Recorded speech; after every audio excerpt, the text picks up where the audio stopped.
Well, there's the A&R department, who theoretically find talent and help them make the record. You assign an A&R artist, an A&R executive to each of the artists that are making records, and that's one group.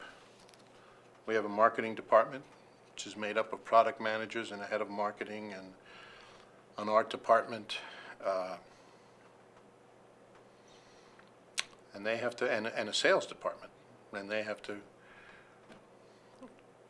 figure ways to sell the records at a time where it's so expensive to do so that it takes a great deal of ingenuity and skill and inventiveness to figure out a way to reach the public without going broke. There's a group here called Breaking Benjamin. They're Platinum Plus. Their first record sold 250,000 copies, and when I looked at the P&L, we did everything we could to try to break them because I believed this guy would be a star. But I said it would have been cheaper had we gone to 250,000 people's homes, door to door, and done a little performance for them. And we would have, you know, made 250,000 fans that way. But we did have a constituency at that point, and out, you know, the band had a bunch of fans, and so the second record was a better record. I was able to charge almost full price, and we sold well over 1 million pretty quickly. And now this second record is this third record is, I don't know, maybe close to 600,000 scanned, and we have a monster hit happening right now, a new hit. So my guess is we'll be platinum again. My guess is also, had it been 10 years ago, we would have sold 2 or 3 million. But, so,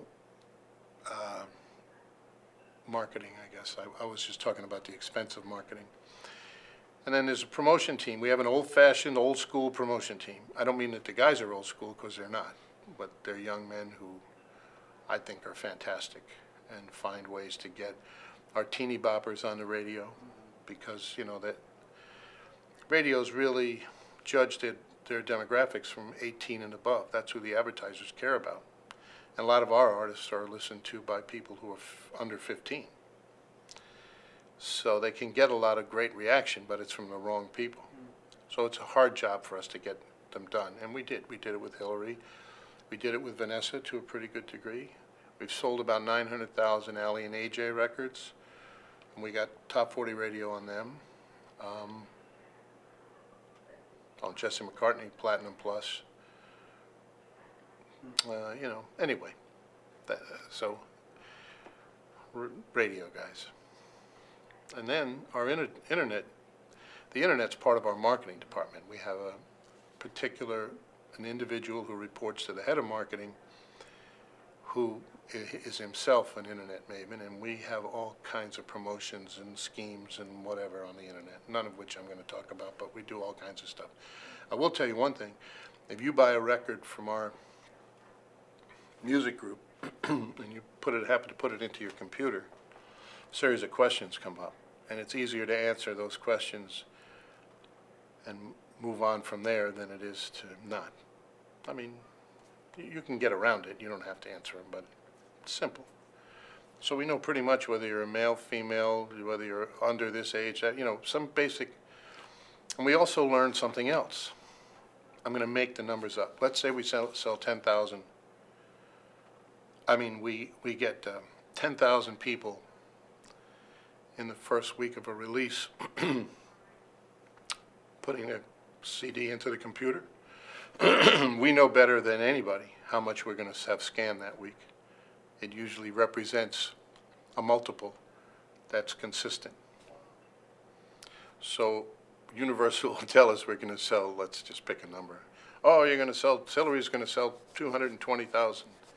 And we already know it's going to be 190 or 250 or whatever, based on our little sampling. And we're usually right. It's amazing. Wow.